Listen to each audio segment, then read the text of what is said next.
ओम शांति। 25 अप्रैल 2023 के ईश्वरीय महावाक्य है। आज की साकार मुरली का सार। मीठे बाबा ने कहा, मीठे बच्चे, तुम घर बैठे वंडरफुल रूहानी यात्रा पर हो। तुम्हारी है बुद्धि की यात्रा। कर्म करते इस यात्रा में कदम आगे बढ़ाते चलो तो पावन बन जाएंगे। प्रश्न है, इस ज्ञान मार्ग में पेचदार तथा महीन बातें कौन सी हैं जो तुम बच्चे अभी ही सुनते हो? उत्तर, तुम जानते हो हम सभी मेल अथवा फीमेल एक शिव परमात्मा की सजनिया आत्माएं हैं। साजन है एक परमात्मा। फिर जिस्म के हिसाब से हम शिव बाबा के पोतरे और पोतरियां हैं। हमारा उनकी प्रॉपर्टी पर पूरा हक लगता है। मांगने की दरकार नहीं है। आप वारिस बच्चे हो, है ना? तो हम 21 जन्म के लिए सदा सुख की प्रॉपर्टी दादे से लेते हैं। यह है पेचदार बातें। गीत है हमारे तीर्थ न्यारे हैं। ओम शांति। जिस्मानी यात्रा और रूहानी यात्रा पर यह गीत बनाया है भक्ति मार्ग वालों ने।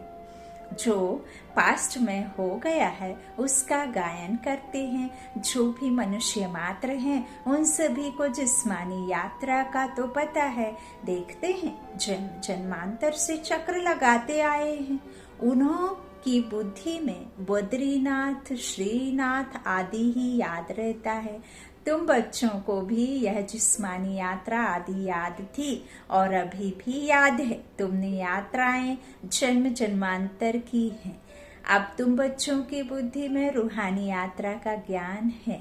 हम भल मंदिर में दर्शन करने अभी भी जाएं तो भी हम अब उन मंदिरों में जाकर के यह नहीं सोचते हैं कि वो भगवान बैठे हुए हैं, बल्कि हम ये सोचते हैं कि हम जब ऐसे थे और हमारे ही यादगार ये मंदिर में विराजमान हैं तो हम होकर गए पूर्वज आत्माएं, है ना? तो हम ही विराजमान मंदिर में दुर्गा और सरस्वती हम ही हैं, जो गणेश हनुमान है ना?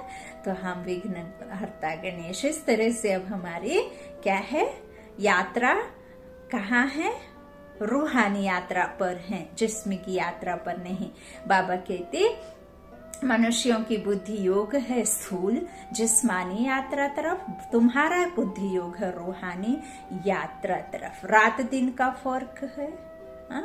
जब हम योग में रहते हैं रूहानी यात्रा पर तो फिर हम सुख की दुनिया में जाते हैं, दिन में जाते हैं। और जब भक्ति शुरू होती है तो रात होती है। तो रात और दिन का फर्क है ज्ञान और भक्ति में। अभी तुम रूहानी यात्रा तरफ कदम बढ़ा रहे हो। यह वंडरफुल यात्रा घर बैठे करते हो। कहीं पैसे लगाकर कोई गाड़ी में जाने की जरूरत नहीं है, कोई मंदिर में जाने की जरूरत नहीं है, कोई कहीं शारीरिक श्रम करके कहीं जाकर के बैठने की जरूरत नहीं है ना? तो ना खर्चा ना रुपया, और सिर्फ आपको मन बुद्धि से चले जाना है। तो यह वंडरफुल यात्रा घर बैठे करते कोई समझ सकेंगे इस यात्रा को?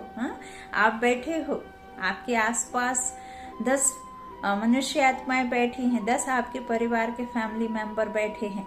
आप उनका सब कर्म कार्य करके भी दे रहे हो। जिसने जो आपसे मांगा वो आप समय पर दे भी रहे हो, लेकिन आप किसकी याद में रह करके दे रहे हो? आपकी बुद्धि मन कहाँ है? परम धाम में बाबा के पास। रूह आपकी यात्रा पर है और हाथ आपके कर्म कर रहे हैं और आपके कान उनकी बातें सुन रहे हैं, लेकिन आपका मन का नेत्र जो है वो अपने बेहद के बाप के पास है। कितना अच्छा है। तो इस तरह से इतनी बाबा क्या कहते हैं, कोई समझ ना सके, है ना, कि तुम कौन सी यात्रा पर हो। जब धंधे धोरी आदि में लग जाते हैं तो इतनी याद नहीं रहती है, परंतु जब विचार सागर मंथन करने बैठेंगे तो अच्छी रीति याद आएगी। हम यात्रा पर हैं, नॉलेज बड़ी सहज है, बच्चे समझते भी हैं बरोबर। पतित पावन बाप क्या करते होंगे? पावन बनाने लिए जरूर यात्रा होगी। वह है स्वीट निर्माण धाम। जिसको सभी भक्त याद करते हैं, यह किसको मालूम नहीं है कि भगवान को हमारे पास आना है व हमको भगवान के पास जाना है। समझते हैं हमारा गुरु अथवा हमारा बड़ा निर्वाण धाम अथवा अपने निराकारी बदन चला गया। अच्छा, फिर वहां क्या किया? जाकर बैठ गया। क्या हुआ वह कुछ भी पता नहीं है। सिर्फ कह देते पार निर्वाण गया, ज्योति ज्योत समाया, लहर सागर में समा गए। कुछ भी पता नहीं है कि यह सृष्टि का चक्र कैसे फिरता है। अब बाप समझाते हैं यह रूहानी यात्रा एक ही बार होती है। इस अंतिम जन्म में रूहानी यात्रा अथवा आत्माओं की यात्रा कहें। पहले पहले तो बच्चों को यह निश्चय हुआ कि हम आत्मा है। कहा जाता है जीव आत्मा दुख पाती है। तो इस समय जब आत्मा जीव के साथ है, जीव क्या? जीव आत्मा है ना। तो जब जीव के साथ आत्मा है ना, तब दुख पाती है। तो सजनी है तो वह बाप को ढूंढती है। अब दुख पा रही है आत्मा, है ना। जीव के साथ आत्मा सजनी दुख पा रही है तो वह किसको ढूंढती है? लौकिक में स्थूल में शरीर रूपी पति को नहीं, उस साजन को जो संसार के सभी सजनियों का साजन, सबको दुख से छुड़ाता है। तो सजनी है तो वह बाप को ढूंढती है। मेल अथवा फीमेल सभी सजनियां हैं। वैसे मेल्स को कोई सजनी थोड़े ही कहेंगे, परंतु यह है बहुत गुहा पेचदार बात है। तुम अपने को शिव बाबा के पौत्रे समझते हो, जबकि जिस्म में हो तो इस हिसाब से पौत्रे पौत्रियां ही ठहरे। बाबा क्या कहते हैं, आप कैसे समझेंगे कि हम सबका बाप एक ही है? आपके घर में कोई अबोध बालक है ना, जिसे कुछ भी नहीं पता, बस इतना पता है कि रो दिया तो भूख लगी तो समझ गई माँ ने खाना दे दिया, थोड़ा कुछ परेशान किया तो माँ को समझ आ जाता है, दुख हो रहा है तो कुछ पेट में दर्द हो रहा है तो दवा लगाएगी। या उस अबोध बालक को पता है कि मेरी माँ के सामने मुझे रोना है, मेरे पिता के सामने मुझे किसी बात के लिए जिद करना है, तो वो मेरे पास में आ जाएगा। अब मान लीजिए कि कोई बड़ा कुछ दुर्घटना या कुछ घटना घटी, कुछ बहुत ज्यादा चोट लगी, तो क्या करते हैं? भगवान के पास जाते हैं। आप माँ हैं, पिता हैं, आप भगवान के पास जाएंगे। क्यों जाते हैं? क्योंकि वो हमारा पिता है। फिर आप अपने बड़े बुजुर्गों के पास जाएंगे, उसको चोट लगी तो वो कहाँ जाते हैं? भगवान के पास जाते हैं। क्यों? क्योंकि वो उनके माता पिता हैं। कोई और जो आपके आजे पराजे हैं, उनको यदि पता चलता है तो वो किसके पास जाते हैं? भगवान के पास जाते हैं। क्यों? क्योंकि वो उनके माता पिता हैं। तो देवों का देव महादेव, बापों का बाप जो बाप है, वो सर्वोच्च न्यायाधीश, जो सर्वोच्च सत्ता उच्च बाप है, सबका एक ही है। सर्वशक्तिमान परम पिता, परम आत्मा, है ना। तो बाबा क्या कहते हैं? इस तरह से बाबा ने समझाया है, तुम्हारा दादे की मिल्कियत पर हक है। कोई बाप भल धनवान हो, बच्चे नालायक हो, उनको मिल्कियत ना दे, यह हो सकता है, परंतु दादे की प्रॉपर्टी परंपरा से राजाई कुल में चली आई है। सतयुग त्रेता में तुम दादे की प्रॉपर्टी भोगेंगे। नई मुरली है एकदम, बाबा ने नया नया लिखा है। अभी तुम दादे से प्रॉपर्टी लेते हो। दादे की प्रॉपर्टी कितनी बड़ी जबरदस्त है। 21 जन्म तुम सदा सुख की प्रॉपर्टी लेते हो। परम पिता परमात्मा है दादा ग्रैंड फादर, है ना। उसने ब्रह्मा माँ को अडॉप्ट किया और ब्रह्मा बाबा, है ना। बाबा को से बाप से हमें किसका वर्षा मिलता है? दादे का, है ना। दादे का वर्षा मिलता है ना। हमारे लौकिक में भी जो बाप की प्रॉपर्टी हमें मिलती, वो एक्चुअल में किसकी होती है? दादा की होती है ना। तो ऐसे यहाँ बेहद का बाबा हमें बताते हैं। तो ग्रैंडफादर बाबा कहेंगे ब्रह्मा को, चाहे आप माँ कहो चाहे आप उसे बाप कहो, है ना। तो ब्रह्मा बाबा को क्या कहेंगे बाबा? कहते हैं यह प्रॉपर्टी हम दादे से ले रहे हैं, तुम जितना पुरुषार्थ करेंगे उतना दादे की प्रॉपर्टी मिलेगी। जैसे यह माता पिता जगदम्बा जगत पिता पुरुषार्थ करते हैं ब्रह्मा सरस्वती, तो ऐसे हम भी इस पुरुषार्थ से ऐसे ऊंच बनते हैं। दादे से फुल प्रॉपर्टी लेते हैं, राजाई प्राप्त करते हैं। तुम जानते हो वह बादशाही फिर कितना समय चलती है। पॉइंट्स तो अथाह हैं। अगर इस प्रकार तुम कोई को भी समझाओ तो झट समझ जाएंगे। 2 बाप तो जरूर हैं। प्रजापिता ब्रह्मा को पिता तो सभी कहते हैं, गॉड फादर को सभी मानते हैं। वह बड़ा है, दादा ब्रह्मा उनका बच्चा ठहरा। देखो अब ऊपर में क्या कहा कि वह बाबा है, और अब नीचे में क्या कहा, उनका बच्चा है। तो दादे का बच्चा हुआ और बच्चे के हम बच्चे हैं, है ना। तो इस तरह से वो ग्रैंडफादर है। तो इस तरह बाबा कहते हैं वह बड़ा है दादा, और ब्रह्मा उनका बच्चा ठहरा। ब्रह्मा का नाम तो बाला है। विष्णु व शंकर को प्रजापिता नहीं कहेंगे, क्योंकि प्रजा तो यहाँ चाहिए, प्रजापिता प्रजा के बीच में चाहिए। तो सूक्ष्म वतन में तो रचना नहीं रचेंगे, वहां तो कोई शरीर है नहीं।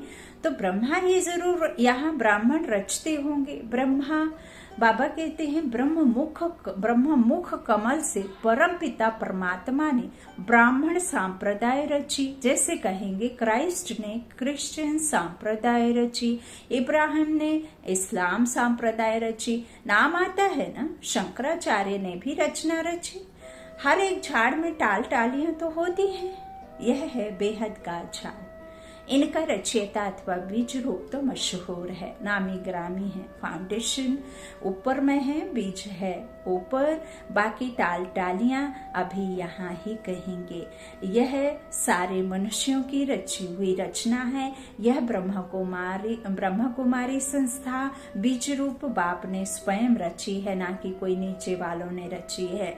जो बीज रूप परम पिता परमात्मा ऊपर में रहते हैं, उल्टा कल्पतरु वृक्ष के समान हमारे जो दुनिया का है ना, तो वो बाबा कहते हैं बीज रूप बृहस्पति है ना। अब बृहस्पति की दशा हमारे ऊपर में चल रही है, तो बीज रूप में कौन है? गुप्त में सुप्रीम सोल गॉड फादर परम पिता परमात्मा शिव, और हम सब क्या हैं?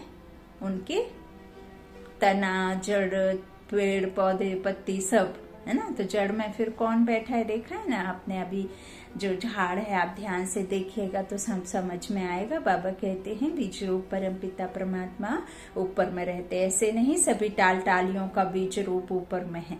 यह बड़ी महीन बातें हैं।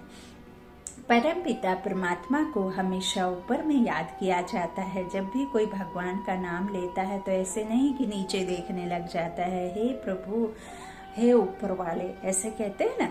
तो बाबा कहते हैं क्राइस्ट को ऊपर में याद नहीं करेंगे, है ना, सिर्फ परमात्मा को ऊपर में याद करेंगे। तो परम पिता परमात्मा का नाम रूप देश काल तो एक ही है, वह कभी बदलता नहीं है। तो यह बाप बैठ अच्छी रीति समझाते हैं। तुम बच्चे जानते हो हम अब पतित से पावन बन रहे हैं, सदैव एक रस नहीं रहते। पहले 16 कला संपूर्ण होते हैं, फिर 14 कला, फिर कलाएं कम होती जाती हैं। सतयुग के बाद फिर हम नीचे आते रहते हैं। 1250 वर्ष का सतयुग, 1250 वर्ष का जो त्रेता युग, जिसमें 8 फिर 12 फिर 21 जन्म फिर 42 जन्म सबसे जास्ती। और सबसे जास्ती जब बाबा कहते क्यों जन्म होते हैं, क्योंकि तमो प्रधान दुनिया में विकारों से पैदा होते हैं, तो जास्ती मृत्यु जास्ती क्या होते हैं, जन्म भी होते हैं। इस तरह से बाबा कहते हैं पहले 16 फिर 14 चंद्रवंशी, फिर ऐसे कलाएं कम होती जाती हैं। सतयुग के बाद हम नीचे उतरना शुरू हो जाते हैं। इस समय हम बिल्कुल ऊपर जाते हैं। यह हुआ ऊपर जाने का रास्ता, क्योंकि वाया शांति धाम ही फिर हम आदि में ड्रामा में आते हैं। तो वह हुआ नीचे आने का रास्ता। इनकी महिमा बहुत भारी है। पतित पावन एक है, याद भी सभी एक को करते हैं, परंतु पूरा नहीं जानने के कारण देहधारियों को याद कर लेते हैं, क्योंकि इस बात में भूले हुए हैं कि पतित पावन कौन है। जरूर एक को कहना पड़े, सिवाय तुम बच्चों के और कोई की बुद्धि में आ नहीं सकता। तुम्हारे में भी नंबरवार है। अब तुम समझते हो, हम दादे के पौतरे हैं और बाबा के घर में बैठे हैं। यहाँ दादा भी मौजूद है।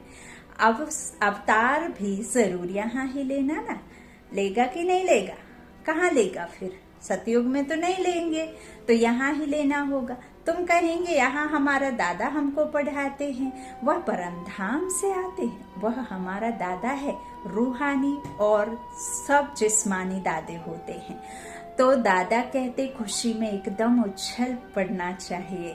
भल राजे राजवाड़े बहुत साहूकार हैं, परंतु वह दादा हमको क्या देते हैं? स्वर्ग की बादशाही। यह बातें अभी तुम समझते हो। सतयुग में फिर यह बातें भूल जाती हैं। वहां इन लक्ष्मी नारायण आदि को भी पता थोड़े ही रहता है कि स्वर्ग के सुख हमको किसने दिए। अगर हम समझें तो फिर यह भी समझें कि इनसे पहले हम कौन थे। बड़ी वंडरफुल बातें हैं। लक्ष्मी नारायण को यह पता नहीं रहता कि यह राजधानी हमको किसने दी है, उनको खुद नहीं पता। तो सिवाय तुम ब्राह्मणों के और कोई नहीं जानते। तुम्हारे देवताओं से भी मर्तबा ऊंचा है। यहाँ तुमको दादे से प्रॉपर्टी मिलती है। तुम जानते हो बरोबर यह ब्रह्मा बाप है, इनके तन में दादा ग्रैंडफादर आते हैं, नहीं तो पतितों को पावन बनाने कैसे आए? अभी बाबा कहते सभी आत्माएं ऊपर से नीचे आती हैं, है ना। परम धाम खाली होना ना, तब तो फिर यहाँ जैसी आई थी वैसे ही सब कुछ भोगतना करके, सब कुछ कर्म पूरे हिसाब किताब भी कर्मों का चुकतू करके फिर जाएंगे। तो सभी आत्माएं ऊपर से नीचे आती हैं शरीर धारण करने। उनको अपना शरीर है नहीं। यह सभी बातें तुम बच्चों की बुद्धि में है। उनको कहा ही जाता है परम आत्मा। इसका मतलब यह नहीं है कि परमात्मा कोई बड़ा है, आत्मा छोटी है। परमात्मा और आत्मा में कोई फर्क नहीं है। ऐसे नहीं परमात्मा कोई छोटा बड़ा होगा। बाप कहते हैं मैं कितना साधारण हूँ, मेरी महिमा बहुत बड़ी है, क्योंकि सभी को आकर पतित से पावन बनाता हूँ। मैं बिंदु समान सिंधु हूँ मैं भी आत्मा। मेरे में जो नॉलेज है वह तुमको देता हूँ। यदि मैं ज्ञान सागर हूँ तो ज्ञान दाता भी हूँ, क्योंकि मैं अपने पास ज्ञान रख करके कुछ कर ना सकूं। तुमको दे करके फिर तुमको नॉलेज मिले, तब तुम समझ पाकर समझदार बनो। मुझसे समझ लेकर समझदार बनते हो और फिर समझदार दुनिया में जाकर के मालिक बनते हो। तो इस तरह से तुमको देता हूँ। ऐसा नहीं आत्मा कोई छोटी बड़ी होती है। बाबा कहते हैं शरीर की आयु बढ़ती, शरीर की छोटा बड़ा होता, बच्चे से फिर टीनेज, फिर बड़ा, फिर बूढ़ा, फिर चला जाता है। तो आत्मा ऐसे नहीं है कि इस जन्म में आई तो कहीं पैर में फिट हो जाएगी, अगले जन्म में जाएगी तो कहीं, या काल तख्त है, यहाँ ही आत्मा आकर के बैठती है। तो इसीलिए इसके कहते इसका कोई काल नहीं जिसका आत्मा का, है ना। तो अकाल तख्त पर विराजमान है। तो परमात्मा भी वहीं आकर के बैठते हैं ना, छोटे से बाबा के बगल में आके। तो बाबा क्या कहते आत्मा नहीं होती है छोटी बड़ी। आत्मा में नॉलेज ना होने कारण वह मैली हो जाती है, मुरझा जाती है। ज्ञान घृत क्या है, कम हो जाता है ना, तो दीवा बुझ जाता है। फिर उसमें ज्ञान घृत पड़ने से दीवा जगता है। बाकी आत्मा क्या है, ऐसे नहीं कोई आग है। आत्मा ऐसे ही शीतल है जैसे परमात्मा शीतल है। वह है ही सभी को शीतल करने वाला। गाया भी जाता है शीतल जिनके अंग, इनके अंग शीतल हो जाते हैं उनकी प्रवेशता से। किसके? ब्रह्मा बाबा के। जिसमें प्रवेश करते हैं उनको भी कितना शीतल बनाते हैं। तुम जानते हो बाबा कितना शीतल है, शीतल और तत्तल गर्म। वह काम चिता पर जल मरे हैं। बात मत पूछो। कोई कोई तो ऐसे पाप आत्मा है जो कितना ज्ञान छींटा डालते हैं तो भी शीतल होते ही नहीं है। कितनी मेहनत करनी पड़ती है, एक एक के ऊपर बाबा पूछते हैं तुम शीतल बने हो? सन्यासी उदासी थोड़े ही कभी ऐसे पूछते हैं। माया ही सबको पतित बना देती है, काम चिता पर जलते रहते हैं। एक यही बेहद का टीचर ऐसा है जो आपको एक बात बार बार पढ़ाता है। कई बच्चे कहते हैं क्या बार बार वही कहते, बाबा कहते अरे तो तुमको बार बार कहने के बाद भी तुम मेरी याद भूल जाते हो। एक यही टीचर है जो 50 बार एक प्रश्न का उत्तर देने के लिए तैयार होता है और बहुत प्यार से देता है। आप लौकिक में किसी टीचर से 1 से 4 बार पूछ लेंगे तो वो आपको आपको पनिशमेंट देगा, लेकिन उसका जवाब नहीं देगा। कल कहाँ थे, कहाँ क्या कर रहे थे, सुनाई नहीं दे रहा था जब मैं पढ़ा रहा था, तुम्हारा दिमाग घर में छोड़ आए थे, कहीं और छोड़ आए थे, मेले में छोड़ आए थे, गुम हो गए थे क्या, तुम तो यही थे ना, ऐसे करके। लेकिन ये देखो बार बार आपको, क्योंकि बाबा जानता है मेरे बच्चों ने अभी वो अवस्था नहीं बनाई है जिस अवस्था का मुझे इंतजार है। तो तुम बच्चे जानते हो कि प्रजापिता ब्रह्मा के हम बच्चे हैं, शिव बाबा है दादा, तो वर्षा मिलना चाहिए ना। एक बाबा एक दादा, उनसे प्रॉपर्टी अनेक बच्चों को मिलती है, और कोई भी मनुष्य को प्रजापिता नहीं कहेंगे। शिव बाबा आत्माओं का पिता तो है ही है। अभी तुम बच्चे जबकि सम्मुख बैठे हो तो जानते हो हम शिव बाबा के साथ बैठे, वह हमारा दादा है जो स्वर्ग का रचयिता है, उनसे हम राजयोग सीख रहे हैं। दादे से हमको स्वर्ग की मिल्कियत मिलती है, जो फिर हम 21 जन्म कभी कंगाल नहीं बनेंगे। तुम बहुत साहूकार बनते हो, जो तुम पूज्य देवी देवता थे वही फिर पुजारी बनते हो। तुम जानते हो हम बाबा से वर्षा लेते हैं, 21 जन्म सुख भोगेंगे। कितने बार वर्षा लिया और गवाया, इसकी कोई काउंटिंग नहीं। परसों वर्षा लिया था, कल गवाया, फिर आज लेते हैं, कल फिर गवा देंगे।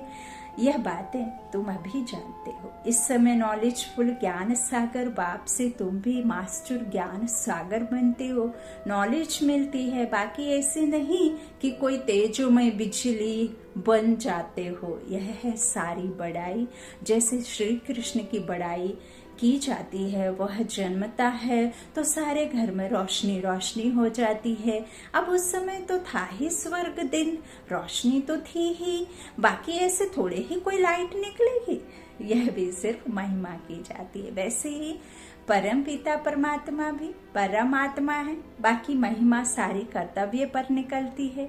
जितना वो हमें मीठा बनाते हैं, जितना वो हमें नर से नारायण और नारी से लक्ष्मी बनाते हैं, जो उनके कर्तव्य हैं वो करते हैं, तो उनकी महिमा होती है। सारी सृष्टि को पावन बना करके, है ना, पतित दुनिया का विनाश करके पावन दुनिया की स्थापना करके तो मनुष्य से देवता बनाते हैं।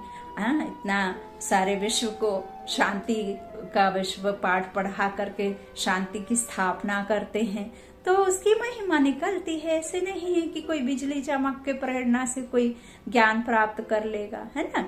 तो बाबा कहते महिमा तो बहुतों की निकली हुई है। मनुष्य कहते हैं फलाना मरा स्वर्ग पधारा, तो स्वर्ग क्या ऊपर में है। देलवाड़ा मंदिर में भी छत में बैकुंठ दिखाते हैं, नीचे में है आदिदेव, आदि देवी, जगत पिता और जगत अम्बा, तो जरूर यह नीचे नरक में बैठे हैं। फिर देखो क्या क्या कह दिया, एक नीचे पाताल ऊपर आकाश। हाँ, तो बाबा कहते हैं नीचे नरक में बैठे हैं कौन, जगत पिता और जगत अम्बा, तो जरूर उनके यह नीचे नरक में बैठे हैं। स्वर्ग में जाने लिए राजयोग सीख रहे हैं। यह तुम बच्चे जानते हो, हूबहू एक्यूरेट यादगार है। हम भी यहाँ आकर बैठे हैं, कितनी वंडरफुल बातें हैं। बच्चे आकर दादा के बने हैं तो वह खुशी का पारा चढ़ना चाहिए। हम पावन दुनिया के मालिक बनते हैं, मेहनत बगैर थोड़े ही विश्व का मालिक कोई बनेगा। वह मेहनत है स्थूल, यह है सूक्ष्म। आत्मा को मेहनत करनी पड़ती है, रोटी पकाना, धंधा आदि करना, यह सब आत्मा करती है शरीर के द्वारा। अब बाबा आत्माओं को इस रूहानी धंधे में लगाते हैं, साथ साथ जिस्मानी धंधा भी करना है, बाल बच्चों को संभालना है। ऐसे नहीं बाबा हम आपके हैं, यह बच्चे आदि आपको संभालना होगा। सबको बाबा संभाले तो इतना बड़ा मकान भी ना मिल सके। अब देखो यदि 7 करोड़ के 7 करोड़ ही बाबा को पहचान लें और उनके कहें कि सबको तुमको संभालना, तो बाबा कहते फिर हम इतना बड़ा घर नहीं बना सकते ना, मकान भी ना मिल सके। दिल्ली के किले जितने सैकड़ों किले हों तो भी इतने बच्चों को कहाँ रखेंगे, हो नहीं सकता। फिर तो इस मकान की कोई ताकत नहीं। कायदा ही है गृहस्थ व्यवहार में रहते हुए अपना पुरुषार्थ करो। इतने सब बच्चे यहाँ आ जाएं तो चल कैसे सकें। फिर तो ये ड्रामा ही कुछ और हो, यदि पूरी दुनिया को ही उधर जाना है तो बाप कहते हैं मुझे याद करो, दादे से अखुट खजाना मिलता है। कितनी खुशी की बात है। टाइम कोई जास्ती नहीं है, गाया जाता है राम गयो रावण गयो। आगे साक्षात्कार होता रहेगा कि इसके बाद क्या होना संभव है। अपने आप के नजदीक पहुंचते हैं तो वह झाड़ आदि देखने में आते हैं। तुम भी नजदीक होते जाएंगे तो समझेंगे अब क्या क्या होगा। बाबा ज्ञान भी देता रहेगा। आज मीठी मीठी सी कीलाते बच्चों प्रति माता पिता बाप दादा का याद प्यार और गुड मॉर्निंग। रूहानी बाप की रूहानी बच्चों को नमस्ते। हम रूहानी बच्चों के रूहानी माता पिता बाप दादा को याद प्यार और गुड मॉर्निंग। शुक्रिया बाबा, शुक्रिया शुक्रिया। धारणा के लिए मुख्य सार। पहला बाबा ने कहा, बाप समान शीतल बन, ज्ञान छींटा डाल। मनुष्य आत्माओं को भी शीतल बनाने की सेवा करनी है। दूसरा, दादे की मिल्कियत को याद कर, अपार खुशी में रहना है। रूहानी धंधा कर, विश्व की बादशाही लेनी है। वरदान है वरदानी बाप का, समीप संबंध और सर्व प्राप्ति द्वारा सहज योगी बनने वाले सर्व सिद्धि स्वरूप भव। जो बच्चे सदा समीप संबंध में रहते हैं और सर्व प्राप्तियों का अनुभव करते हैं, उन्हें सहज योग का अनुभव होता है। वे सदा यही अनुभव करते कि मैं हूँ बाप का। उन्हें याद दिलाना नहीं पड़ता कि मैं आत्मा हूँ, मैं बाप का बच्चा हूँ, लेकिन सदा इसी नशे में प्राप्ति स्वरूप अनुभव करते, सदा श्रेष्ठ उमंग उत्साह और खुशी में एकदम रहते, सदा शक्तिशाली स्थिति में रहते, इसलिए सर्व सिद्धि स्वरूप बन जाते हैं। स्लोगन, रूहानी शान में रहने वाले कभी हद के मान शान में नहीं आ सकते। रूहानी शान में रहने वाले कभी हद के मान शान में नहीं आ सकते। अच्छा, ओम शांति। अच्छा, ये देलवाड़ा का जो मंदिर है यह हमने भी नहीं देखा है, लेकिन वहाँ ऐसा है कि ऊपर में मंदिर में शिव हैं और फिर ऊपर एक उसके फिर बीचों बीच एक स्वर्ग बना है। स्वर्ग का दिखाते हैं जहाँ देवी देवता हैं, और नीचे में फिर जगत पिता जगत अम्बा है जो तपस्या में बैठे हुए हैं। नीचे नर्क, ऊपर में स्वर्ग, और फिर उससे ऊपर में दिखाते हैं तो वो सुप्रीम सोल गॉड फादर परम धाम का दिखाते हैं।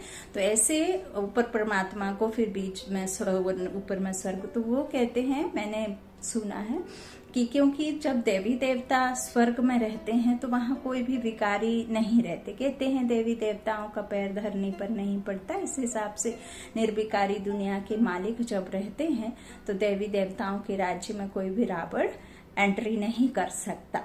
और यहाँ फिर नीचे में दिखाते हैं कि ये नर्क में सब बैठे हैं, जहाँ पूरे विश्व में देखो सभी सतो प्रधान थे, लेकिन अब तो सब तमो प्रधान है। तो ये नर्क है क्योंकि ये दुख की दुनिया है ना। अच्छा, ओम शांति, ओम शांति। शुक्रिया बाबा।